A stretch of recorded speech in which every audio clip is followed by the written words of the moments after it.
Official statement of the Interim Administration of Tigray. In recent times, we have witnessed developments that threaten the peaceful political process in Tigray, undermining the spirit and implementation of the Pretoria Agreement.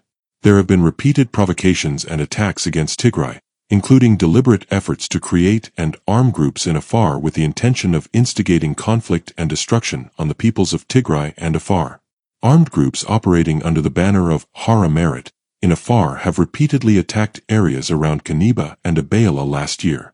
And last week, the forces dispatched from Megael and Tansa attempted to cause disruptions in Durban, Tsahafti, and Jerbaju, areas where the interim administrator was expected to pass to engage in development discussions with the people and investors of Raya Azebo and Raya Churcher that sought to block the Mekelle-Makoni main road.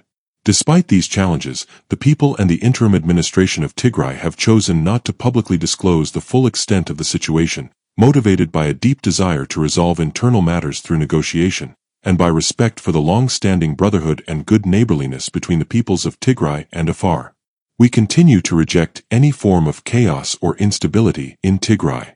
Nevertheless, those responsible for instigating these problems have attempted to portray themselves as victims.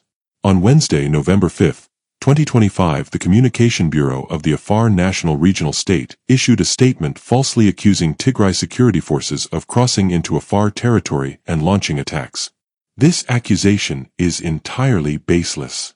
There has been no violation of the Afar-Tigray border from either side. It is clear that the federal government's failure to fully implement the Pretoria Agreement undermines the peace process, erodes public confidence, and prolongs the suffering of our people. This course of inaction risks reigniting conflict, threatening peace in Ethiopia and the broader region, and causing renewed destruction. Therefore, the interim administration of Tigray once again calls for the immediate and full implementation of the Pretoria Agreement, the restoration of Tigray's constitutional integrity, and the return of displaced people to their homes. We also strongly warn against any attempts, intentional or otherwise, to exploit existing challenges as an opportunity to destabilize Tigray, reignite conflict, or turn the region into a battlefield once again. Such actions are profoundly against the fundamental interests and security of the Tigrayan people. We urge all those giving support or orders to such efforts to desist immediately. The interim administration of Tigray firmly believes that the challenges facing Tigray can and must be resolved within Tigray and by Tigrayans. We reaffirm our commitment to addressing differences through dialogue, consensus, and peaceful political engagement, recognizing that differing opinions are a normal part of internal political processes. There is no external solution that can bring lasting well-being to Tigray.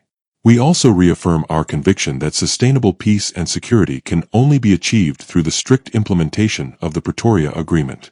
Accordingly, we express our readiness to strengthen cooperation with the federal government and to ensure the agreement is implemented without delay. Finally, we call upon all Tigrayans at home and abroad to stand united, safeguard and deepen the existing peace, and strengthen national cohesion.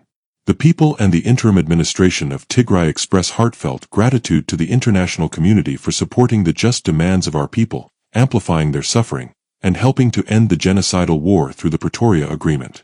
We urge you to continue your positive engagement to help ensure lasting peace and stability in Ethiopia and the region. Interim Administration of Tigray. November 6, 2025. Mekelle, Tigray.